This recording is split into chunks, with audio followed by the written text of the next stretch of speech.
Hi പ്രിയമുള്ള സുഹൃത്തുക്കളെ, കുറേയായി social മീഡിയയിലൂടെ വരുന്നതെല്ലാം വേലി തന്നെ വിളവ് തിന്നുന്ന സംഭവങ്ങളാണ്. കാക്കിയിട്ട ആളുകൾ സാധാരണക്കാരന്റെ സമ്പത്തും അഭിമാനവും ജീവനുമൊക്കെ രക്ഷിക്കേണ്ടവരാണ്. അവർക്ക് സുരക്ഷ കൊടുക്കേണ്ടവരാണ്. അഴിമതിയെ ഇല്ലാതാക്കേണ്ടവരാണ്. പറഞ്ഞിട്ട് കാര്യമില്ല, ഇതൊക്കെ സാധാരണഗതിയിലുള്ള ഓരോ തത്വങ്ങളാണെങ്കിലും ഇതൊന്നും ഇവിടെ പാലിക്കപ്പെടാറില്ല. നമുക്കറിയാം, ഇപ്പോൾ PV അൻവർ ഉയർത്തിയ വലിയ ഒരു അഗ്നി സമൂഹ മാധ്യമങ്ങളിൽ കിടന്ന് പുകയുന്നുണ്ട്. അത് എത്ര തന്നെ അഡ്ജസ്റ്റ് ചെയ്ത് അതിനെ അടിച്ചമർത്താൻ ശ്രമിച്ചാലും ശരി, അതിന്റെ അഗ്നി കെട്ടുപോകാതെ സൂക്ഷിക്കാൻ ഇവിടെ മാധ്യമങ്ങൾക്ക് സാധിക്കുമെന്ന് വിശ്വസിക്കാം. പോലീസിലെ ഉന്നതർക്കെതിരെ വളരെ ഗൗരവമായ ഒരു വെളിപ്പെടുത്തലുമായിട്ടാണ് ഒരു യുവതി ഇപ്പോൾ പ്രത്യക്ഷപ്പെട്ടിരിക്കുന്നത്. പരാതി നൽകാനെത്തിയ യുവതിയെ പോലീസുകാർ പീഡിപ്പിച്ചു എന്നാണ് പരാതി. മലപ്പുറം മുൻ SP സുജിത്ത് ദാസ്, തിരൂർ മുൻ DYSP VV ബെന്നി, പൊന്നാനി മുൻ CI വിനോദ് എന്നിവർ ചൂഷണം ചെയ്തു എന്നാണ് യുവതിയുടെ പരാതി. പോലീസ് ഉന്നതർ പരസ്പരം കൈമാറിയിരുന്നു. അങ്ങനെയായിരുന്നു ഈ പീഡനം നടന്നതെന്നും യുവതി വെളിപ്പെടുത്തുന്നു. റിപ്പോർട്ടർ TV ആണ് വെളിപ്പെടുത്തൽ ആദ്യമായിട്ട് പുറത്തുവിടുന്നത്. പിന്നീട് മറ്റ് ചാനലുകളും ഏറ്റുപിടിച്ചു. ഇതിൽ യുവതി ആരോപണം ഉന്നയിക്കുന്ന VV ബെന്നി മുട്ടിൽ മരമുറി കേസ് അന്വേഷിച്ച ഉദ്യോഗസ്ഥനാണ്. തടിയുടെ കാലപ്പഴക്കം DNA പരിശോധനയിൽ കണ്ടെത്തിയ DYSP ആണ് ബെന്നി. അതിനിടയിൽ യുവതിയുടെ പരാതി നേരത്തെ 3 തവണ പോലീസ് പരിശോധിച്ചു എന്നും റിപ്പോർട്ടിലുണ്ട്. അന്നൊന്നും ഈ പരാതിയിൽ കഴമ്പില്ല എന്ന് പോലീസ് കണ്ടെത്തിയെന്നും പറയുന്നു. ഇതേ യുവതിയാണ് വീണ്ടും ആരോപണവുമായി സോഷ്യൽ മീഡിയയിൽ സജീവമാകുന്നത്. മുട്ടിൽ മരമുറി കേസ് അന്വേഷിച്ച പോലീസ് ഉദ്യോഗസ്ഥനെ കുടുക്കാൻ പലവിധ ശ്രമങ്ങൾ മുമ്പും നടന്നിരുന്നു. ഏതായിരുന്നാലും ഈ യുവതിയുടെ പുതിയ പരാതിയിൽ പോലീസ് അന്വേഷണം നടക്കുമെന്ന് കേൾക്കുന്നു. അൻവറുമായി സംസാരിച്ച ശേഷമാണ് പുതിയ പരാതിയെന്നും അവർ പറയുന്നു. നിലവിലെ സാഹചര്യത്തിൽ വീണ്ടും അന്വേഷണം നടക്കും. 2022 വർഷത്തില് മലപ്പുറത്തായിരുന്നു കൊടും ക്രൂരത നടന്നത് എന്നാണ് ആരോപണം. വസ്തുസംബന്ധമായ പ്രശ്നം പരിഹരിക്കാനായിരുന്നു യുവതി പോലീസിനെ അന്ന് സമീപിച്ചിരുന്നത്. പൊന്നാനി CI വിനോദിനാണ് പരാതി നൽകിയത്. പക്ഷേ CI വിനോദ് തന്നെ വീട്ടിലെത്തി ബലാത്സംഗം ചെയ്യുകയായിരുന്നു എന്ന് യുവതിയുടെ പരാതിയിൽ പറയുന്നു. ഈ പരാതി DYSP ബെന്നിക്ക് കൈമാറി. ബെന്നിയും വീട്ടിലെത്തി ഇതേ രൂപത്തിൽ ഉപദ്രവിച്ചു. പരിഹാരമില്ലാത്തതുകൊണ്ട് മലപ്പുറം SP കണ്ടുവെന്നും എന്നാൽ സുജിത്ത് ദാസും തന്നെ ബലാത്സംഗം ചെയ്യുകയായിരുന്നു എന്നും യുവതി പറയുന്നു. സുജിത്ത് ദാസ് തന്നെ ഭീഷണിപ്പെടുത്തിയെന്നും വെളിപ്പെടുത്തലുണ്ട്. സുജിത്ത് ദാസും പരാതി അട്ടിമറിച്ചു, കൊന്നുകളയുമെന്നായിരുന്നു ഭീഷണി. കസ്റ്റംസ് ഓഫീസർക്കും വഴങ്ങിക്കൊടുക്കണമെന്ന് നിർബന്ധിച്ചു. അവിടെ താൻ രക്ഷപ്പെട്ട് ഓടുകയായിരുന്നു. തന്റെ പരാതിയിൽ ഒരു നടപടിയും ഉണ്ടായില്ല. മുഖ്യമന്ത്രി പിണറായി വിജയനെ അങ്കിൾ എന്നാണ് സുജിത്ത് ദാസ് വിശേഷിപ്പിച്ചതെന്നും യുവതി പറഞ്ഞു. യുവതിയുടെ വെളിപ്പെടുത്തൽ ഇങ്ങനെയാണ്. ഞാൻ പറയാൻ പോകുന്നത് അനുഭവിച്ച വേദനയാണ്. ഞാൻ വിനോദ് സാറിന്റെ അടുത്ത പരാതിയുമായി പോയി. വീടിന്റെ അവകാശത്തിന്റെ കാര്യത്തിനാണ് പോയത്. ഞാൻ അങ്ങോട്ട് വരാമെന്ന് സാറ് പറഞ്ഞു. ഞാനും വീട്ടിലുള്ള പെണ്ണും തിണ്ണയിൽ കിടക്കുകയായിരുന്നു. 9:30 സമയത്ത് വാതിലിൽ മുട്ടി. ഞാൻ തുറന്നു. ഇതാരാണെന്ന് കൂടെയുള്ള പെണ്ണ് ചോദിച്ചു. പൊന്നാനി CI ആണ് എന്ന് ഞാൻ മറുപടി പറഞ്ഞു. ഞങ്ങൾ തിണ്ണയിലിരുന്ന് സംസാരിച്ചു. തിണ്ണയെന്ന് പറഞ്ഞാൽ ഏറായം, ഉമ്മറം. രഹസ്യം പറയാനുണ്ട് എന്ന് പറഞ്ഞ് റൂമിലേക്ക് വിളിച്ചു. റൂമിൽ ചെന്നപ്പോൾ കഥ കടയ്ക്കാൻ പറഞ്ഞു. ഞാൻ അടച്ചു. ബലമായി എന്നെ പിടിച്ചു. എനിക്ക് വഴങ്ങിക്കൊടുക്കേണ്ടി വന്നു. എന്താണ് വാസ്തവത്തിൽ എന്താണ് സംഭവിച്ചത് എന്ന് ഇപ്പോഴാണ് അവർ തുറന്നു പറയുന്നത്. എന്താണ് വാതിൽ തുറക്കാതിരുന്നത് എന്ന് കൂടെയുള്ള പെണ്ണ് ചോദിച്ചു. എനിക്കെല്ലാം മനസ്സിലായി. ഞാൻ 2 കുട്ടികളുടെ ഉമ്മയാണ് എന്ന് പറഞ്ഞു. വേറെ കാര്യമാണ് സംസാരിച്ചത് എന്ന് പറഞ്ഞ് അയാൾ പോയി. പിന്നീട് ഈ കേസ് സംബന്ധിച്ച നിയമ നടപടികളൊന്നും ഉണ്ടായില്ല. വീണ്ടും പരാതി എഴുതി DYSP ബെന്നിക്ക് നൽകി. DYSP ബെന്നി പരാതി മുഴുവൻ വായിച്ചു. അത് തേഞ്ഞു പോകില്ലല്ലോ, അവിടെ തന്നെ കാണുമല്ലോ എന്നും പറഞ്ഞു. പിന്നീട് വെറുതെ പറഞ്ഞതാണെന്ന് പറഞ്ഞു ചിരിച്ചു. കുറെ നാൾ ഇതിനെക്കുറിച്ച് ഒരു വിവരവും ഉണ്ടായില്ല. ഒരു ദിവസം DYSP സാധാരണ ഡ്രസ്സിൽ വീട്ടിൽ കയറി വന്നു. നിന്റെ കാര്യം ശരിയായിട്ടുണ്ട് എന്ന് പറഞ്ഞു. ഇരുന്ന് ജ്യൂസ് കുടിച്ചു. എന്നെ പിടിച്ചു വലിച്ചു. പക്ഷെ ഞാൻ വഴങ്ങിക്കൊടുത്തില്ല. എന്നെ ഉമ്മ വച്ച ശേഷം മടങ്ങിപ്പോയി. 2-3 മാസത്തേക്ക് ഇത് സംബന്ധിച്ച് ഒരു വിവരവും ഉണ്ടായില്ല. പരാതി നൽകാൻ വേണ്ടി SP ഓഫീസിൽ 3 തവണ കയറി ഇറങ്ങി. എന്റെ റൂമിലേക്ക് വരൂ, അവിടെ വെച്ച് സംസാരിക്കാമെന്ന് SP പറഞ്ഞു. അവിടെ വെച്ച് പീഡിപ്പിക്കപ്പെട്ടു. എന്റെ വീടും ശരിയായില്ല. വിനോദ് ചെയ്തതിന് നടപടിയും ഉണ്ടായില്ല. 3 പേരും ചേർന്ന് എന്നെ മുതലാക്കി. എനിക്ക് നീതി ലഭിച്ചില്ല. അവരുടെ പരാതി തുടരുവാണ്. ഒരു ദിവസം SP വിളിച്ച് സംസാരിച്ചു, അക്കൗണ്ട് വിവരം ചോദിച്ചു. ഇഷ്ടമുള്ള അത്രയും പൈസ എടുത്തോളൂ എന്ന് പറഞ്ഞു. പേടിയാണ്, പൈസ വേണ്ടത് ഞാൻ പറഞ്ഞു. അയാൾ എന്നെ നിർബന്ധിച്ചില്ല. പിന്നീട് അതിനെക്കുറിച്ച് ഞാൻ ചിന്തിച്ചില്ല. അയാളുടെ ഓഫീസിൽ വെച്ചാണ് സംസാരിച്ചത്.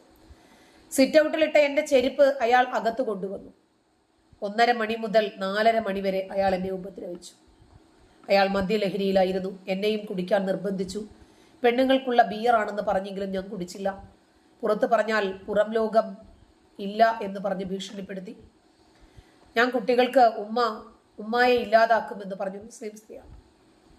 മുഖ്യമന്ത്രിക്ക് ഞാൻ പറഞ്ഞതിനപ്പുറം ഇല്ല എന്നാണ് SP പറഞ്ഞത്. മറ്റുദ്യോഗസ്ഥരും ഞാൻ പറയുന്നത് മാത്രമേ കേൾക്കൂ എന്ന് പറഞ്ഞു. ഞാൻ ഒന്നും പറയില്ല എന്ന് തലയിൽ കൈവച്ച് സത്യം ചെയ്തു. കുറച്ചു ദിവസം നല്ല വിഷമമുണ്ടായിരുന്നു. പിന്നെ അത് മറന്നു. വീണ്ടും പരാതിയുമായി പോയാൽ എന്നെ ഉപദ്രവിക്കില്ലേ? ഉപദ്രവിച്ച ആളുകളോട് തന്നെയല്ലേ ഞാൻ പരാതി പറയേണ്ടത്? ഇതാണ് അവരുടെ കുറിപ്പ്. അവരുടെ എല്ലാ വസ്തുതകളും ഇതിനകത്തുണ്ട്. ഇതേ സാഹചര്യത്തിൽ തന്നെയാണ് ഒരു കാര്യവും കൂടി, ഒരു വാർത്ത കൂടി നമ്മൾ ചേർത്ത് വായിക്കേണ്ടത്. നമുക്കറിയാം, ഒരുപാട് സീനിയർ ഓഫീസറുടെ പീഡനം കാരണം ആത്മഹത്യ ചെയ്യുന്ന അനേകം പോലീസ് ഓഫീസേഴ്സിന്റെ വാർത്തകൾ നമ്മൾ കാണുന്നു. അഡ്വക്കേറ്റ്, സീനിയർ ഓഫീസേഴ്സ് ഒക്കെ ബുദ്ധിമുട്ടിപ്പിച്ചിട്ട് നമ്മളിതൊക്കെ കാണുന്നുണ്ട് നിരന്തരം. ഇപ്പോൾ മലപ്പുറം എടവണ്ണയിൽ ASI ശ്രീകുമാർ ആത്മഹത്യ ചെയ്ത സംഭവത്തിൽ മലപ്പുറം SP ആയിരുന്ന സുജിത് ദാസിനെതിരെ വെളിപ്പെടുത്തലുമായിട്ടാണ് സുഹൃത്ത് എടവണ്ണ സ്വദേശിയായ നാസർ രംഗത്ത് വന്നിരിക്കുന്നത്. മരിക്കുന്നതിന് തലേ ദിവസം പോലീസ് സേനയിൽ നിന്നും നേരിട്ട ഒരു പ്രയാസം ശ്രീകുമാർ തന്നോട് പറഞ്ഞിരുന്നു എന്ന് നാസർ വെളിപ്പെടുത്തി. ശ്രീകുമാർ 2021 ജൂൺ 10-ാം തീയതിയാണ് ആത്മഹത്യ ചെയ്തത്. പിടികൂടുന്ന പ്രതികളെ മർദ്ദിക്കാൻ ഉയർന്ന ഉദ്യോഗസ്ഥർ നിർബന്ധിക്കാറുണ്ടായിരുന്നു എന്ന് ശ്രീകുമാർ പറഞ്ഞിരുന്നു. അത് ചെയ്യാതെ വന്നപ്പോൾ ഇടയ്ക്കിടെ സ്ഥലം മാറ്റിയും അവധി നൽകാതെ ബുദ്ധിമുട്ടിപ്പിച്ചു. SP സുജിത് ദാസ് ആണ് ബുദ്ധിമുട്ടിച്ചത് എന്ന് ശ്രീകുമാർ തന്നോട് പറഞ്ഞിരുന്നു. ആത്മഹത്യ ചെയ്ത അന്ന് ശ്രീകുമാറിന്റെ ബുക്കിൽ നിന്ന് ചില കടലാസുകൾ പോലീസ് കീറിക്കൊണ്ടുപോയി. ആത്മഹത്യാക്കുറിപ്പാണ് കീറിക്കൊണ്ടുപോയത് എന്നാണ് കരുതുന്നത് എന്നും നാസർ പറഞ്ഞു. ഇതിനൊക്കെ തിരികൊളുത്തിവിട്ട അൻവറിനോട് നന്ദി പറയുകയല്ലാതെ തരമില്ല. മുൻ SP ആണ് മലപ്പുറത്തെ സുജിത് ദാസ്. അതുപോലെ DYSP VV Benny, CI Vinod. ഇവരൊന്നും സാധാരണക്കാരല്ല എന്നുകൂടി മനസ്സിലാക്കുക. ഇവര് വിചാരിച്ചാൽ ഈ കേരളത്തിന്റെ ചക്രം തന്നെ തിരിച്ചുവിടാൻ പറ്റുന്ന രൂപത്തിൽ കഴിവും മികവും ഉള്ളവരാണ്. അതവർ തെളിയിച്ചിട്ടുള്ളവരുമാണ്. പലരുടെയും ജീവൻ എടുത്തിട്ടുമുണ്ട് എന്നാണ് നമുക്കിപ്പോൾ മനസ്സിലാകുന്നത്. ഇപ്പോ ഇവർക്കെതിരെ ആരോപണവുമായി ഒരു മുസ്ലിം സ്ത്രീ രംഗത്ത് വന്നിരിക്കുന്നു. ഇവർക്കെതിരെ എന്തെങ്കിലും സംസാരിക്കുകയോ ഇത് പുറത്തുവിടുകയോ ചെയ്താൽ മക്കൾക്ക് ഉമ്മയെ ഇല്ലാതാക്കും എന്നാണ് ഭീഷണി. സ്വാഭാവികമാണ്. ഇതുവരെ അതുകൊണ്ടായിരിക്കണം എടുത്ത് പുറത്തു പറയാത്തത്. സുജിത് ദാസും വിനോദ് കുമാറും ബെന്നിയും ഇവർക്കെതിരെയാണല്ലോ ഇപ്പോൾ ആരോപണങ്ങളുമായി ഒരു വീട്ടമ്മ മാധ്യമങ്ങളിൽ എത്തിയിരിക്കുന്നത്. മുഖ്യമന്ത്രി പിണറായി വിജയൻ തന്റെ അങ്കിളാണെന്നാണ് സുജിത് ദാസ് പറഞ്ഞത്. അങ്ങനെ പറഞ്ഞിട്ട് വീണ്ടും പീഡിപ്പിക്കുക. എന്നിട്ട് ഒരു കസ്റ്റംസ് ഉദ്യോഗസ്ഥനെ പരിചയപ്പെടുത്തി. എന്നിട്ട് അയാൾക്ക് കൂടി ഒന്ന് വഴങ്ങി കൊടുക്കണമെന്നാണ് പറഞ്ഞതെന്നും പരാതിക്കാരി പറയുന്നു. സ്വത്ത് തർക്കവുമായിട്ട് ബന്ധപ്പെട്ട് പൊന്നാനി പോലീസ് സ്റ്റേഷനിൽ പരാതി കൊടുക്കാനെത്തിയ സ്ത്രീയായതിരെ പരാതി കേൾക്കാൻ വീട്ടിലേ വരും. സ്ത്രീകളല്ലേ പരാതി കൊടുത്തത്. അതുകൊണ്ട് അവർ വെറുതെ വന്ന് ബുദ്ധിമുട്ടിക്കണ്ട, വീട്ടിൽ പോകാതെ രാത്രി. ഈ പരാതിയുമായിട്ടാണ് താനൂർ DYSPയെ കാണാൻ ചെല്ലുന്നത്. ഇവരൊക്കെ കണക്റ്റഡ് ആണ്. ബെന്നിക്ക് തോന്നി എന്തായാലും അയാൾക്ക് പറ്റാമെങ്കിൽ പിന്നെ എനിക്കും പറ്റാമല്ലോ, കുഴപ്പമില്ലല്ലോ. സുജിത് ദാസ് ഒരു ആഡംബര കാറിലാണ് ചങ്കുവെട്ടിയിലെ ഒരു വീട്ടിലേക്ക് വരെ കൊണ്ടുപോയത്. അവിടെ വെച്ച് പീഡിപ്പിച്ചെന്നാണ് പരാതിക്കാരി പറയുന്നത്. സുജിത് ദാസിനെതിരെ PV അൻവർ രംഗത്തെത്തിയതോടുകൂടിയാണ് ഈ കാര്യങ്ങളൊക്കെ പുറത്തു പറയാൻ ധൈര്യം ലഭിച്ചതെന്നും സ്ത്രീ പറയുന്നു. PV അൻവറിനോട് കാര്യങ്ങളൊക്കെ പറഞ്ഞു. മുഖ്യമന്ത്രിക്കടക്കം പരാതി നൽകുന്നതിനെ കുറിച്ച് ആലോചിക്കുകയാണെന്നും പരാതിക്കാരി പറഞ്ഞിട്ടുണ്ട്. ആരോപണം അടിസ്ഥാനരഹിതമാണ് എന്ന് DYSP VV ബെന്നിയും സസ്പെൻഷനിലുള്ള SP സുജിത് ദാസും പ്രതികരിക്കുന്നു. യാതൊരു അടിസ്ഥാനവുമില്ലാത്ത പരാതിയാണിത് എന്ന് ബെന്നി പ്രതികരിച്ചു. പരാതിക്കാരി പൊന്നാനി CIക്കെതിരെ പരാതി നൽകിയിരുന്നു. താൻ അന്വേഷിച്ച പരാതിയിൽ അവർ ഉദ്ദേശിച്ച നടപടി ഉണ്ടാകാത്തത് കൊണ്ടാണ് തനിക്കെതിരെ തിരിഞ്ഞിരിക്കുന്നത് എന്നും ബെന്നി പറഞ്ഞു. ആരോപണങ്ങളിൽ ക്രിമിനൽ ഗൂഢാലോചനയുണ്ടെന്നും CBI അന്വേഷണം വേണമെന്നും സുജിത് ദാസ് പ്രതികരിച്ചു. അതിനിടയിൽ വി ബെന്നിക്കെതിരെ CPM നേതാവ് പി ജയരാജന്റെ മകൻ ജയിൻ രാജൻ രംഗത്ത് വന്നു. നിരപരാധികളായ CPM പ്രവർത്തകരെ ഒരു ബന്ധവുമില്ലാത്ത കേസുകളിൽ കുടുക്കുന്നതിൽ വിദഗ്ധനാണ് ബെന്നി എന്ന് ജയിൻ രാജ് ഫേസ്ബുക്കിലൂടെ അറിയിച്ചു. യാതൊരു അടിസ്ഥാനവുമില്ലാത്ത തീർത്തും കളവായ പരാതിയാണിത്. പൊന്നാനി CIക്കെതിരെ അന്നത്തെ SP സുജിത് ദാസ് നൽകിയ പരാതി അന്വേഷണം നടത്തി റിപ്പോർട്ട് നൽകാനാണ് തന്നോട് ആവശ്യപ്പെട്ടത്. അന്വേഷണത്തിൽ പരാതിയിൽ കഴമ്പില്ല എന്ന് കണ്ടെത്തി റിപ്പോർട്ട് നൽകിയതൊക്കെയാണ് ആരോപണം. പരാതിക്കാരിയുടെ മറ്റൊരു പരാതി പൊന്നാനി പോലീസ് സ്റ്റേഷനിൽ ലഭിച്ചിരുന്നു. അത് പരാതിക്കാരി ഉദ്ദേശിച്ച രീതിയിൽ തീർപ്പാക്കിയില്ല. അങ്ങനെ അറിയാൻ പറ്റിയിരുന്നു. അതിന്റെ അടിസ്ഥാനത്തിലാണ് പൊന്നാനി CIക്കെതിരെ കള്ള പരാതി നൽകിയത് എന്നാണ് ഇപ്പോൾ പുറത്തു വരുന്നത്. ഞാൻ പരാതി അന്വേഷിച്ച ശേഷം സ്പെഷ്യൽ ബ്രാഞ്ച് DYSPക്ക് അന്വേഷണം കൈമാറി. അദ്ദേഹവും അന്വേഷണം നടത്തി പരാതി കളവാണ് എന്ന് റിപ്പോർട്ട് നൽകി. 2 അന്വേഷണത്തിലും പരാതി കളവാണ് എന്ന് കണ്ടെത്തിയത് അതിനുശേഷമാണ് ഇത്തരം ആരോപണം വന്നത് എന്നും പറയും. പൊന്നാനി SHO വീട്ടിൽ പോയി ബലാത്കാരം ചെയ്തു എന്നൊരു പരാതിയുമായി പരാതിക്കാരി ജില്ലാ പോലീസ് മേധാവിയുടെ ഓഫീസിലെത്തുന്നു. പരാതി കൃത്യമായി രേഖപ്പെടുത്തിയ ശേഷമാണ് റിസപ്ഷനിലിരുന്ന വനിതാ ഓഫീസർ ജില്ലാ പോലീസ് മേധാവിയുടെ ചേംബറിലേക്ക് വന്നത്. ഒപ്പം സഹോദരൻ എന്ന് പറയുന്ന ആളും കുട്ടിയും ഉണ്ടായിരുന്നു. പോലീസ് ഉദ്യോഗസ്ഥരുടെ മുമ്പിൽ വെച്ചിട്ടാണ് പരാതി പറഞ്ഞത്. സ്പെഷ്യൽ ബ്രാഞ്ച് DYSP ആയിരുന്ന ഇന്നത്തെ തിരൂർ DYSP KM ബിജുവിന് അന്വേഷണത്തിന് നൽകി.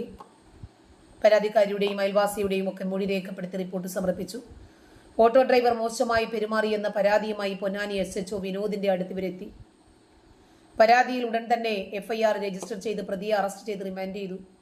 പക്ഷെ അവരുദ്ദേശിച്ച രീതിയിൽ പരാതി മുന്നോട്ട് പോയില്ല. SHOയോടുള്ള വൈരാഗ്യത്തിൽ അദ്ദേഹം തന്നെ ബലാത്കാരം ചെയ്തു എന്ന് പറഞ്ഞ് തിരൂർ DYSPക്ക് പരാതി കൊടുത്തുവെന്നും ഫോൺ വിവരങ്ങളടക്കം പരിശോധിച്ച പരാതി കള്ളമാണെന്ന് തിരൂർ DYSP അത് ക്ലോസ് ചെയ്തെന്നും അത് സംതൃപ്തിയാകാതെ വന്നപ്പോഴാണ് പുതിയ പരാതിയുമായിട്ട് അടുത്ത രൂപത്തിൽ പ്രത്യക്ഷപ്പെട്ടതെന്നും ഒക്കെയാണ് ഇവർ തന്നെ പറയുന്നത്. ആരോപണത്തിൽ ക്രിമിനൽ ഗൂഢാലോചന എളുപ്പമുണ്ടതൊക്കെ പറയാൻ. ഇതിന്റെ യാഥാർത്ഥ്യം എന്തെങ്കിലും പുറത്തു വരുമോ? ഇപ്പൊ സുജിത് ദാസിനെ സംബന്ധിച്ച് പുറത്തു വരുന്നത് ഒന്നും ശുഭകരമായ വാർത്തകളല്ല. അതും നമ്മൾ അറിയുന്നുണ്ട്. ഇപ്പൊ അൻവർ MLAയുടെ ആരോപണങ്ങളെ തുടർന്നാണ് സുജിത് ദാസിനെ സസ്പെൻഡ് ചെയ്തത്. DGPയുടെ നേരിട്ടുള്ള ഇടപെടലിലായിരുന്നു സസ്പെൻഷൻ. മലപ്പുറം SP ഓഫീസിൽ നിന്ന് സുജിത് ദാസ് ചുമതലയിൽ ഉണ്ടായിരുന്ന കാലത്തെ വിവരങ്ങൾ DGP ഡോക്ടർ ഷെയ്ഖ് ദർവേഷ് സാഹിബ് ശേഖരിച്ചു. സുജിത് ദാസ് SP ആയിരുന്ന കാലത്ത് പുറത്തിറക്കിയ ഉത്തരവുകൾ, എടുത്ത നടപടികൾ, യാത്രാരേഖകൾ എന്നിവ പരിശോധിച്ച ശേഷമായിരുന്നു സസ്പെൻഷൻ. ലഭിച്ച വിവരങ്ങൾ DGP മുഖ്യമന്ത്രിയെ ധരിപ്പിച്ചു. ഇതിന് പിന്നാലെയാണ് മുഖ്യമന്ത്രി പിണറായി വിജയൻ സസ്പെൻഷന് ഉത്തരവിട്ടത്. അൻവറുമായിട്ടുള്ള ഫോൺ സംഭാഷണം പുറത്തു വന്നതിന് പിന്നാലെ വകുപ്പ് തല അന്വേഷണത്തിന് ഉത്തരവിട്ടിരുന്നു. റേഞ്ച് DIGയുടെ നേതൃത്വത്തിൽ സുജിത് ദാസ് ഗുരുതരമായ അച്ചടക്ക ലംഘനം നടത്തിയെന്ന് കണ്ടെത്തിയിരുന്നു. ഇതിന്റെ അടിസ്ഥാനത്തിലാണ് സസ്പെൻഷൻ എന്നായിരുന്നു അറിയിച്ചത്. DIGയുടെ റിപ്പോർട്ട് ലഭിച്ചിട്ടും നടപടിയൊന്നും എടുത്തിരുന്നില്ല. പത്തനംതിട്ട ജില്ലാ SP സ്ഥാനത്ത് നിന്ന് മാറ്റി പോലീസ് ആസ്ഥാനത്തേക്ക് റിപ്പോർട്ട് ചെയ്യാനായിരുന്നു ആവശ്യപ്പെട്ടത്. ഇതിന് പിന്നാലെയായിരുന്നു DGP സ്വന്തം നിലയ്ക്ക് വിവരശേഖരണം നടത്തിയത്. മലപ്പുറം SP ആയിരുന്ന കാലത്ത് സുജിത് ദാസ് സ്വീകരിച്ച നടപടികളാണ് പ്രധാനമായും പരിശോധിച്ചത്. ഇന്റലിജൻസ് മുഖേന ഇന്നത്തെ SP മുഖേനയും സുജിത് ദാസിന്റെ കാലത്തെ ഫയലുകൾ എടുപ്പിച്ചിട്ടുണ്ട്. സർക്കുലറുകളും ഉത്തരവുകളും സുജിത് ദാസിന്റെ നേതൃത്വത്തിലുള്ള ഡാൻസ് ആഫിന്റെ പ്രവർത്തനം സംബന്ധിച്ച വിവരങ്ങളും പരിശോധിച്ച് SP ആയിരിക്കെ സുജിത് ദാസിന്റെ യാത്രാരേഖകൾ ഇതൊക്കെ പരിശോധിച്ചിട്ടുണ്ട്. സുജിത് ദാസിന്റെ ആളുകളുമായി അറിയപ്പെടുന്ന CIമാരുടെയും SIമാരുടെയും ഒക്കെ വിവരം ശേഖരിച്ചു. പുതിയ SP ചുമതലയേറ്റതിന് പിന്നാലെ ഇവരിൽ പലരും നടപടി നേരിട്ടു. മണ്ണ് ക്വാറി മാഫിയയുമായി ബന്ധപ്പെട്ട അതിന്റെ പേരിലും നടപടി നേരിടുന്നവരാണ് ഇവര് എന്നാണ് DGPയുടെ കണ്ടെത്തൽ. എന്ത് നമ്മുടെ നാട്ടിൽ നടന്നുകൊണ്ടിരിക്കുന്നത്? എന്തായിരുന്നാലും അൻവർ കൊളുത്തിവിട്ട തിരിനാളം ഏതാണ്ട് പോലീസ് ഉദ്യോഗസ്ഥരിൽ ആകമാനം പടർന്നു പിടിക്കുന്നുണ്ട്. അങ്ങനെയെങ്കിലും ചില യാഥാർത്ഥ്യങ്ങൾ പുറം ലോകം അറിയട്ടെ. കള്ള നാണയങ്ങളെ വെച്ച് പൊറുപ്പിക്കാൻ പാടില്ലല്ലോ. നന്ദി.